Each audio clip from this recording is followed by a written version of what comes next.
The Chinese firms are playing funny again. That's right. We have another Qualcomm Snapdragon 6 Gen 1 vertical handheld at $45. We all know, just like the last one that I exposed and opened up, that this is not a Snapdragon, but it is a relatively inexpensive vertical handheld, which kind of looks nice and wants you to be able to use TikTok and YouTube and other media on it running Android. But is it going to hold up to scrutiny compared to its siblings like R36 Max 2 with the bigger 4.5-inch screen, or the original with the 4-inch screen?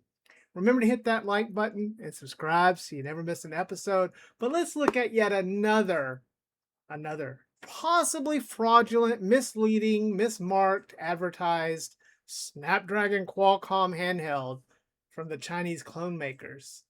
Let's go.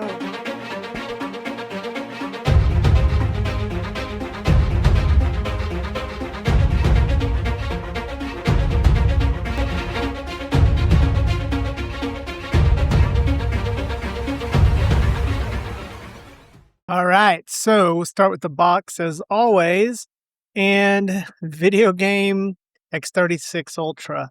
I mean, how many 36 names have we had? R36S, R36H, R36 Ultra, R36S Ultra. Well, this is the X36 Ultra. And unlike those, this one right here is actually running on that really janky CPU that we've seen and running a version of Android 10. As you can see on the package here at the front, we're featuring TikTok and YouTube, along with RetroArch and 3D. What's that about? YouTube and TikTok. Android. You know, you can do a lot of this on your Odin, or you can do this on your O's or your Retroids, but for a handheld like this.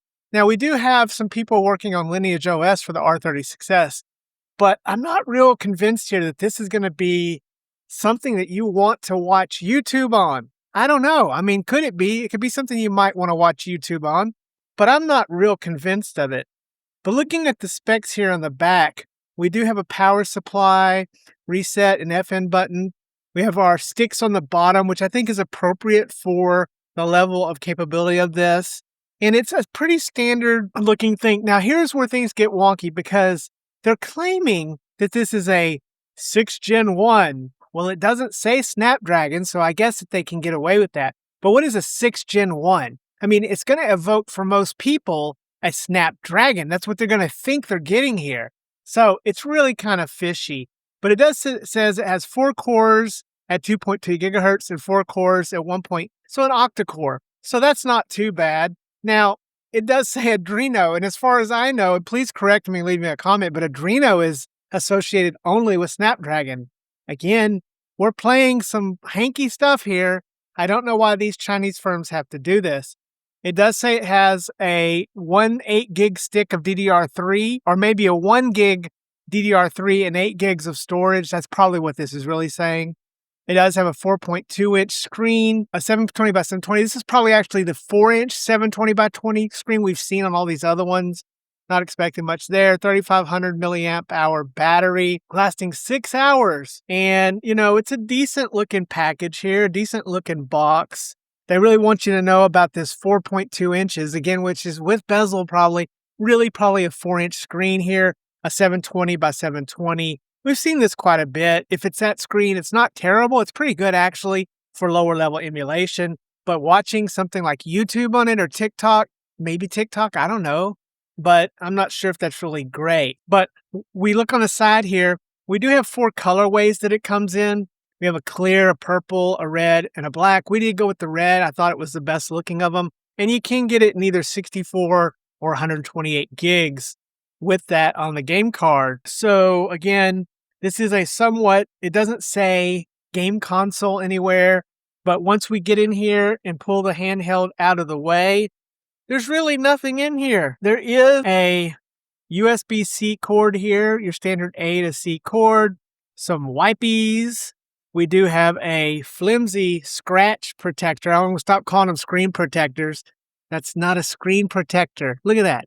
That's a scratch protector at most. And then we have an instruction manual here, the X36 Ultra. If we look at the X36 Ultra manual here, not a whole lot here. It is in English, completely in English, so it looks like they're targeting the US with this. And here we go again with this Qualcomm. Now we see it. Now in the manual it says Qualcomm. Guarantee you this ain't a Qualcomm. I know it's not a Qualcomm. We had that other handheld that I opened up and proved. So why are Chinese vendors doing this? Why are they lying about this? I don't really know, but it's pretty annoying if you think about it. So yeah. And then it says it's running Android 10, which that I'll believe. I can see that it's probably Android 10, but let's get this thing put back in here along with this really flimsy scratch protector. And let's get the thing booted up and take a look at it, and we'll be right back. Sorry to interrupt the video, guys, but I want to take a moment to talk about today's sponsor, AliExpress, and something that I think you guys know that I've loved. For a while now, I've become obsessed with the clear TPU shells you can get for all kinds of handhelds. I've shown this in a previous video for things like my Conquer Pocket Fit or the Main Pocket Max, which gives it an ergonomic grip with a see-through shell that fits on nice and feels great. Well, guys, guess what? We now have a new one that you can order at AliExpress using my special codes and save money. The RG Rotate. That's right. I have loved the RG Rotate, as you guys know, and now it has its own TPU shell that fits on snug, it fits on secure, and does not interfere with the rotation. You can still rotate it easily. It adds a little bit more bulk, but on this metal shell, it will preserve the metal shell, giving it nice so you can do things like add stickers beneath it or whatever fun things.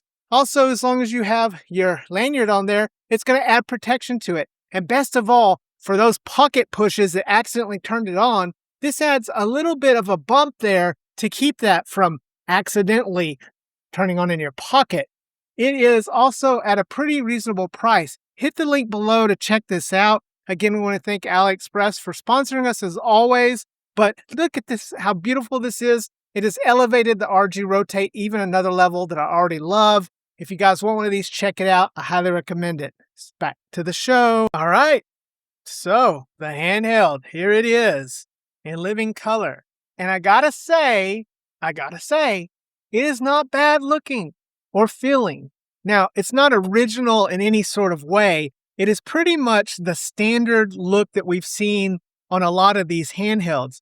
Let's start with the buttons here, and they are connected. So we do have connected buttons, so no surprise there. They are those square buttons that we're used to seeing in the R36 Max line, so 4 inches. But these buttons feel a lot like they have a nice texture, but I do wish they were independent. But they got a good travel distance to them, not bad at all.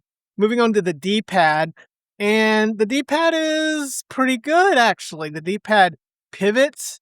It's got a good rocking pivot to it. It feels nice. It's got nice texture on it, and it's a nice size to it. So far, the buttons are acceptable. The D-pad is a little bit better than I expected. And then we have these switch-style sticks. Now, these are tried and true. They are clicky, so that's a really good thing. We do have the sticks on the bottom, which is probably most appropriate for a handheld of this caliber, one that's going to do the type of emulation that this is available to do. So I like that it's in this position there. At the bottom, they do have a nice texture to them. They have a nice feel to them. I wish all these manufacturers would use the newer sticks, the better ones that detach, but you gotta live with what they give you. And so this one is okay, not bad. At least it clicks, right? And so it feels pretty good. And then we have this bear. Yes, it looks like a bear. Is that what this is? I don't know. I asked my wife and she said she thought it might look like a bear. But we have this function button up here. Does it do anything? Probably not. It's Android. I don't know. We'll see. Maybe it's a back function. We have a start and select. And then we have a front firing speaker. So that's pretty good all in all. This has a nice look to it. And then let's get to the really goofy thing. I mean, I found this to be kind of extraordinary, kind of goofy. But this thing has not 1, not 2, 3. That's right. 3 USB-C ports. Now you can see one of them is labeled as a headphone jack. So instead of a headphone jack, I guess they want you to use a USB-C headphones. We do have OTG, and then we have our DC to power it. Now, it's kind of goofy to me. Why does this thing have 3 USB ports? I really don't know. Leave me a comment if you have some thoughts on this and why you think it may have 3 USB-C ports. I don't know. Are they really needed? But yeah, they're there. I think this is the first I've ever seen this. 3 USB-C ports. Crazy stuff, I tell you. On the side, we have our typical power button and reset button, along with a TF card slot. On the opposite side, we have our volume rocker with another TF card slot. So although this is running Android, as they state, we do have the 2 dueling TF card slots, which are good if we get Linux running on this. There is nothing, the top is empty, and so that is pretty much the handheld. Let's go to the back, and we do have very much typical big rockers, shoulder buttons. They're not loud. They kind of feel pretty good. I got to give them that. These are kind of nice. I kind of like these shoulder buttons, like the R36 Max with the sticks on the bottom and using a different CPU is what we have here. Now, this does say console retro, console model X36 Ultra. So that's what it says, X36 Ultra, and it says 35 milliamp hour battery on it. Again, we do have a nice see-through, so we can kind of see in here, and we can see that it's labeled as a 3500 milliamp hour battery, 12.95 watt hours. So that's not bad. We do have these ergonomic humps. I've kind of come accustomed to these. I like on these verticals, these humps. They're nice to hold, especially with the square buttons. I've kind of grown accustomed to it. So it feels pretty nice. And the hand, again, we have this 4-inch screen, which looks pretty good. I like this red color. It doesn't feel super cheap. It feels about the quality we've seen from the R36 line, both the Max and the R36S line. So not bad at all. Feels good. Doesn't jingle or make a lot of noise. Just wish these buttons were independent instead of tied together and we had the better sticks. But what can you say for a $45 to $50 console? But upon booting this up, let's get this thing booted up. And this is where we see the logo and everything here as it boots up. This is a retro camera from Kodak, and we just got this in. And guys, it's more than that. It's also a blind box because you get one of 6, including maybe a 7th secret camera. This keychain digital camera is an ode to retro 2000s, and I'm going to open mine up here and show you just which one we get. Let's check it out. All right, so as you can see here, it comes in this beautiful shiny box. This is the Kodak Charmera keychain digital camera. Picture the Millennium. They do show the Millennium Edition on the front. However, there are 6 different ones that could be in this box, including the secret one, which I hope I get the secret one. That would be pretty cool. This is a mini camera and blind box all in one. It's a keychain camera. It does have filters built in and also some photo frames. It uses an SD card. But let's get this guy open and find out which one I actually got. I'm pretty excited for this, no matter which one I got, because these are all pretty cool. But you can hit the link below to pick one of these up for yourself. I have the link down there. This is really cool. You can give to a young person. And we have a card here, and it looks like I got the pink one. Oh, and you guys know how much I like pink, so that's very appropriate. You even get a little card with it here. That's pretty cool. There's a quick start button. Kodak is still around. This thing is so tiny. Look at this. Look how small that is. But anyways, guys, hit the link below if you want to hit this one, get one of these. We usually have some discounts. But back to the show. So let's get this thing booted up. And it is Android, I guess, a version of Android. But as we turn this thing on, we're going to see X36 Ultra. It's the X36 Ultra, as you can see here. Nice blue screen, kind of giving the X36 logo there. It's kind of a long lead time for booting up, although if it is Android. And there we are, right off the bat. Now, Android without a touch screen. Yeah, so no touch screen, but we do have a pretty clear interface with YouTube and TikTok prominently displayed. But let's look at first, and yeah, that's quite loud. Can you hear that? Pretty loud. Let's go to the system settings, and oh, we've seen this kind of system settings before. There is nothing here really. Network settings, storage management, whether to automatically clean up junk files generated by application running. Okay. And then we have about, we can check the update. So let's see. There's no update. Serial number on here, factory reset, screen brightness, and controller lights open and close on. Okay, so really it's kind of silly. This is not a proper Android settings. This is just for this. Let's go ahead and try out this TikTok and we'll see if this is going to be appropriate for TikTok. I'm not really holding my breath here. I have no idea what it's going to play, so be careful with the sound. It does want you to log in. But again, there's no touch screen, and that's annoying. Let me turn that down. No touch screen, so you can't really, it's annoying to log in. We'll try to see if we can make that screen go bye-bye, because it's playing some video, but it pops up this desire to log in, but you can see there is some video and you can press up or down to switch. So I guess if you wanted just like a really quick brain rot here, and there it goes again asking to log in. So it's only going to let you do so many. But if you want to doom scroll for a little bit, I guess you have that option here. Again, I don't think this is the best way to do it. I don't think you should doom scroll at all anyways. YouTube looks kind of the same here. We can go into the shorts and it looks like it's going to play. Yeah, it's playing something here. So I don't want to show too much of this and get copyright strike, but it does have the ability to log in.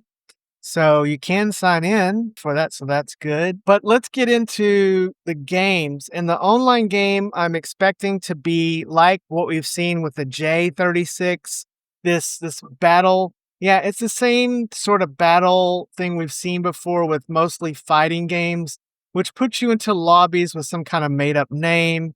You can do this quick match over here, and generally, it will get you into a match, so it's not working now. Again, this has just not been proven to be a great way in my mind to play these games. Although they do seem to play, you do seem to be able to get in and play online. You can see here I'm in X-Men versus Street Fighter, and it looks like I'm going to be able to play a match against, a real person here. And so I guess, if you really want to discover, I will say this is better than the J36 Ultra or whatever that was called, because this one is that better screen, that clear 420 screen. So I do like this better.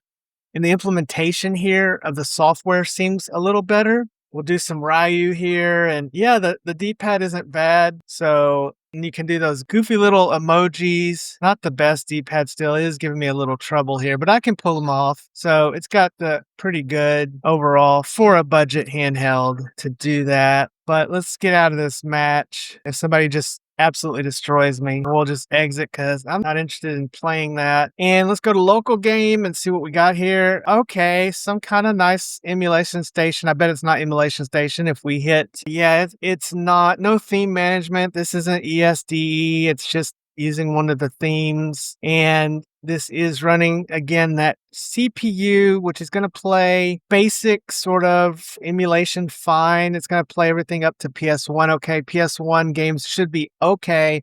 N64 is on here, but it stutters. It's not going to play well. I wouldn't try N64 on this. But anything that really benefits from the one-to-one screen should play okay here.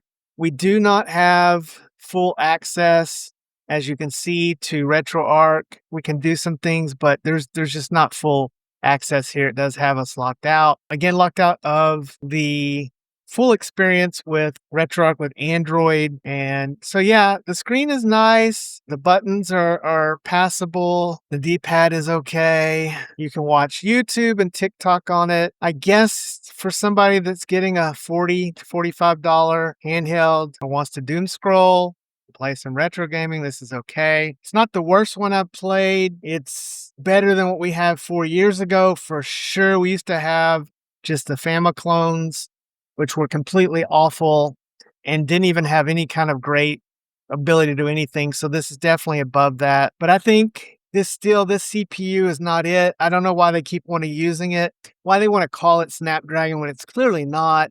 How about using a real 662 like Mangmi did? Game Console or one of these guys, put a 662 in one of these. Oh, that's right. We have the Mangmi Air Y coming.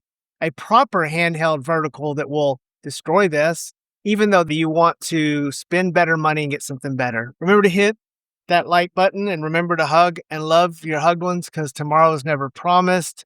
It's been 2 years, Mom. Never forget you. Miss you so much. Love you. See you next time, Deadheads. And Fred out.